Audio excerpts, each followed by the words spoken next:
오늘 본문 사무엘상 13장에는 사울왕 시대 이스라엘과 블레셋의 이 첫 번째 전쟁 이야기가 기록되어 있습니다. 이스라엘과 블레셋의 전쟁은 사울의 아들 요나단이 게바라고 불리는 곳에 있는 블레셋 수비대를 공격하면서 시작됐습니다. 이 게바는 이 사울의 고향이기도 한 기브아에서 위로 한 5km 정도밖에 떨어져 있지 않은 이스라엘 한 가운데에 있는 수비대였습니다. 우리 교회에서 5km 정도 해보니까 저기 전주 승하원 정도 거리 되더라고요. 전주대학교. 차 타면 15분, 20분 거리잖아요. 거기에 적군의 군사기지가 있는 거예요. 굉장히 가까운 곳에 블레셋의 군사기지가 있는 겁니다. 그리고 이스라엘에서 제일 중요한 베들레헴, 예루살렘, 베델, 미스바로 가는 그 한가운데 딱 막고 있는 게 바로 오늘 게바에 있는 블레셋 수비대였습니다. 적국의 군사기지가 이스라엘 영토 한가운데 깊숙한 데에 들어와 있는 것이죠.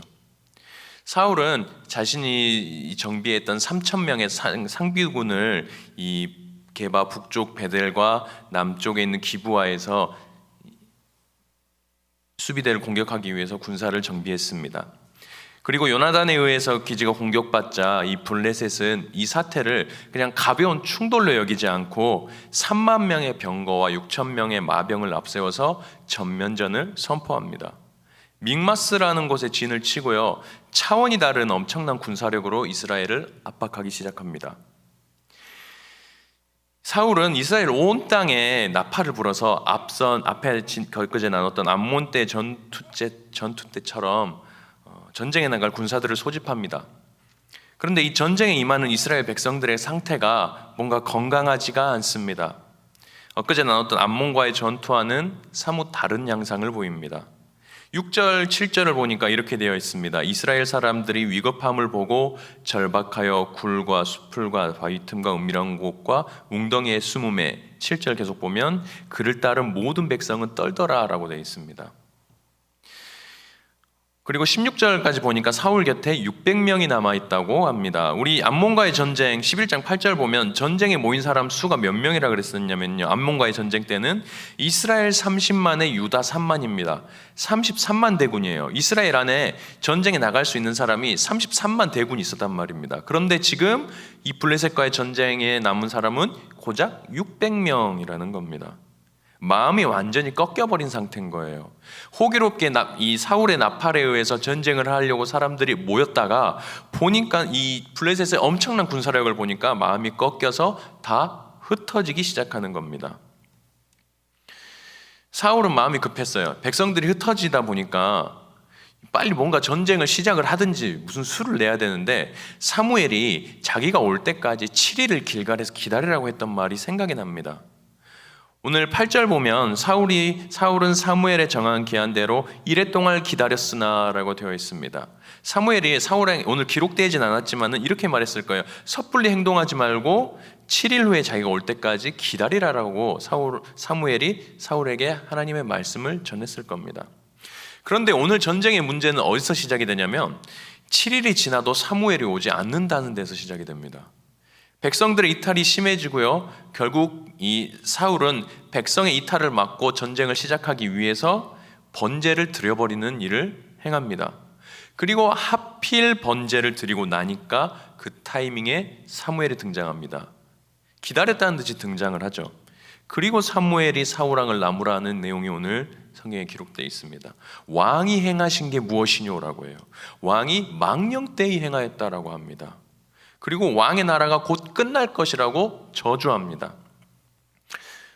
근데 여러분, 참 사실 저는 사울이 이해가 돼요. 총각을 다투는 전쟁에서 우리가 사울이 나쁜 사람이다라고 계속 생각을 하다 보니까 사울이 나쁘다는 쪽에 집중을 하게 되는데, 총각을 다투는 전쟁에서 시간 약속을 지키지 않은 건 사무엘이었습니다.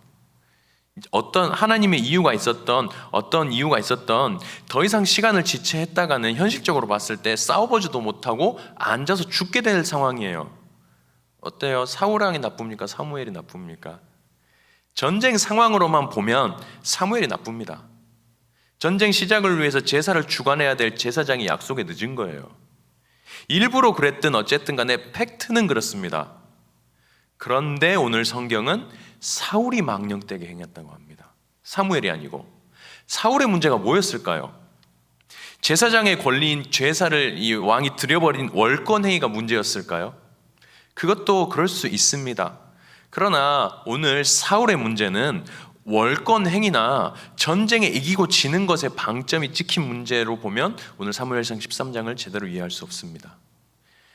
오늘 사울의 문제는 뭐였냐면 관점의 문제였습니다. 무엇을 바라보느냐, 누구와 함께 하느냐의 문제가 오늘 사울의 문제였습니다. 사무엘상 13장 6절에 암몬 사람들이 길르앗 야베스에 쳐들어와서 하나님 백성을 모욕할 때 겸손했던 사울에게 하나님의 영이 임합니다. 성령께서 임하는 거죠. 하나님의 영, 성령이 크게 감동했다라고 기록합니다. 성령에 취해서 성령께서 이끄시는 대로 행동했던 사울은요, 그때 당시에는 말에 힘과 권위가 있었습니다. 그리고 그 말이 이스라엘의 두려움을, 하나님을 향한 두려움을 일깨우게 했습니다. 하나님을 경외하게 된 이스라엘이요, 이 33만의 대군을 가지고 암몬을 완전히 무찔렀습니다. 그런데 오늘 블레셋과의 전쟁은 어떻습니까? 똑같은 지도자의 똑같은 백성이에요. 그냥 대상이 다른 겁니다. 암몬과의 전쟁이냐 블레셋과의 전쟁이냐인데, 암몬과의 전쟁 때는 33만의 대군으로 용감하게 싸워서 이겼고, 오늘 블레셋과의 전쟁에는 33만 중에 600명 남아서 전부 다 도망가는 상황입니다. 이스라엘 백성들이 하나님을 두려워했던 두려움에서 떠나서 블레셋 사람 앞에 3만의 병거와 6천 마병을 보고 겁먹어서 도망가는 상황입니다. 하나님을 두려워하느냐, 눈앞에 있는 이 병거와 마병을 두려워하느냐의 차이인 겁니다. 사울 마찬가지입니다. 하나님의 영이 임해서 하나님의 분노가, 하나님의 이 능력이 임해서 하는 전쟁과 당장 백성들이 흩어져 있는 눈앞에 있는 관점에 따라서 가는 전쟁과의 차이를 오늘 사무엘상 13장이 보여주고 있는 겁니다. 하나님의 영에 감동되었던, 용감하게 싸웠던 사울이요, 백성의 흩어짐 앞에서 두려워했습니다. 지금 사울의 눈에는요, 코앞에 다가온 이 블레셋 군대와 흩어진 백성만이 보일 뿐입니다. 지금 사울의 눈에는 이전엔 겸손했던, 연약할 때 나를 도우셨고 나와 함께 하시고 힘주셨던 하나님이 전혀 보이지 않는 상황입니다. 사실 이 전쟁이요, 14장 가면 이깁니다. 3만의 이 병거와 6천 마병을 600명의 군사로 이깁니다. 14장을 보면. 그러니까 사실 이 전쟁은 하나님이 이기기 위해서 이스라엘에게 주신 전쟁이에요. 이 전쟁을 통해서 사울왕의 권위를 세우고, 사울왕을 통해서 하나님이 함께 하신다, 이스라엘의 너희에게 하나님이 함께 하신다라는 것을 알려주시기 위해서 하나님이 블레셋과의 전쟁을 일부러 허용하신 겁니다. 그런데 사울은 지금 하나님의 마음과 하나님의 관점을 보지 못하고 눈앞에 있는 백성들의 흩어짐과 블레셋의 이 군사력에 지금 마음이 졸이고 있는 상황이라는 겁니다. 성경 보면은요, 하나님을 수식하는 말 중에 만군의 여호와라는 단어가 있습니다. 구약에만 260번이 넘게 나와요. 하나님이 스스로를 칭하실 때에 만군의 여호와라는 말을 굉장히 자주 칭하시고, 선지자들이 또 하나님을 사랑하는 사람들이 하나님을 만군의 여호와라고 부릅니다. 영어 성경에는 전능하신 하나님으로 번역을 해요. 원어 그대로의 뜻은 천국의 군대, 그러니까 천군 천사를 거느리신 하나님이란 뜻으로 이 말을 씁니다. 우리 열왕기하 6장 보면 이해 잘 하시죠? 이런 이야기가 있습니다. 아람 왕이 이스라엘과 전투를 하려고 하는데 할 때마다 집니다. 그래서 이유를 알아보니까 이스라엘에 엘리사라는 선지자가 있어서 아람 왕이 전략을 세우면 모두 다 알아가지고는 하나님으로부터 그 지혜를 받아서 다 방비를 하기 때문에 아람이 진다는 것을 깨닫습니다. 그래서 엘리사가 살고 있는 성읍을 아람 군대가 밤에 에워싸버립니다. 엘리사를 죽이기 위해서. 아침에 엘리사의 사환이 일어나서 그 상황을 봅니다. 그리고 엘리사에게 이렇게 얘기합니다. 성경에 이렇게 기록되어 있습니다. 아, 내 주여, 우리가 어찌하리까라고 기록되어 있습니다. 이제 죽었다는 거죠. 엘리사 혼자 있는 성읍을 지금 아람의 대군이 완전히 둘러싼 상황입니다. 그때 엘리사가 이렇게 얘기합니다. 두려워하지 말라. 우리와 함께한 자가 그들과 함께한 자보다 많으니라라고 해요. 그리고 사환의 눈을 열어서 기도하니까 어떤 상황이 보이냐면, 아람 군대보다 더 많은 불말과 불병거가 이 엘리사의 성읍을 가득 채우고 있는 것을, 하늘을 가득 채우고 있는 것을 보게 됩니다. 하나님께 속한 백성의 모든 전쟁을 이뤘습니다. 구약 성경에 있는 하나님의 뜻대로 행하는 모든 전쟁이 이래요. 기드온과 300용사 아시죠? 똑같습니다. 전쟁에 32,000명이 모입니다. 미디안과의 전쟁에서. 그런데 하나님이 두려워하는 사람 22,000명 집으로 돌려보내고 전쟁 가운데 물 먹는 일에 몰두하고 머리 숙이고 무릎 꿇은 99,700명 돌려보내고 300명으로 전쟁합니다. 그 전쟁 어떻게 됩니까? 300명으로 그 미디안의 대군을 이깁니다. 다윗과 골리앗의 싸움도 마찬가지입니다.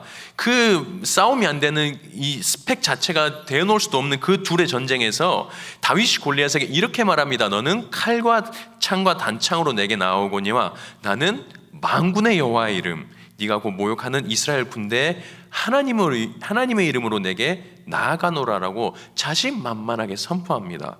그리고 우리 잘 아시는 여호와의 구원이 칼과 창에 있지 않음은 전쟁은 여호와께 속한 것인지이라고 다윗이 고백합니다. 모든 전쟁은 사실 하나님께 속해 있어요. 사울에게 요구하시는 게요, 전쟁의 승패가 아니고요, 마음을 졸이는 게 아니었고요, 백성의 흩어짐에 신경 쓰는 게 아니라 하나님의 명령을 지키고 왜 이 전쟁을 지금 내게 하나님께서 허락하셨는지를 깨닫는 데 사실 있었습니다. 그런데 사울은 눈앞의 상황에 지금 마음이 꺾여버린 겁니다. 우리는 눈앞의 상황에 마음이 짓눌리고 괴롭게 만드는 상황이 내게 다가와도 하나님이 일하시는 방식을 이해하고 하나님이 일하시는 그 손에 우리의 삶을 맡겨드리고 거기에 순종하면 결국 전쟁은 이기게 되어 있습니다.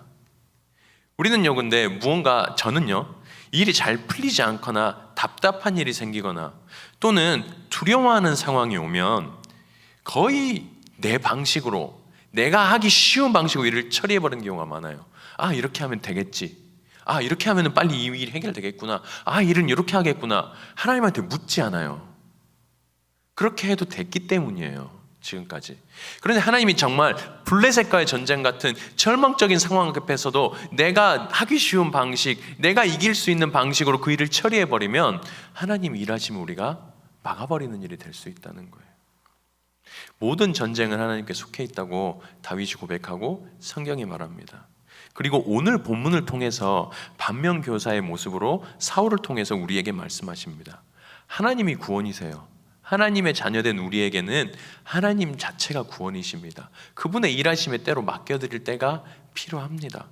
그래서 오늘 아침에 이 말씀이 사실은 부담이 아니라 우리 귀한 지체들께 복음이 되었으면 좋겠습니다. 우리 눈에 보이기에는 금방 내가 할 수 있는 일로 해내는 게 쉬워요.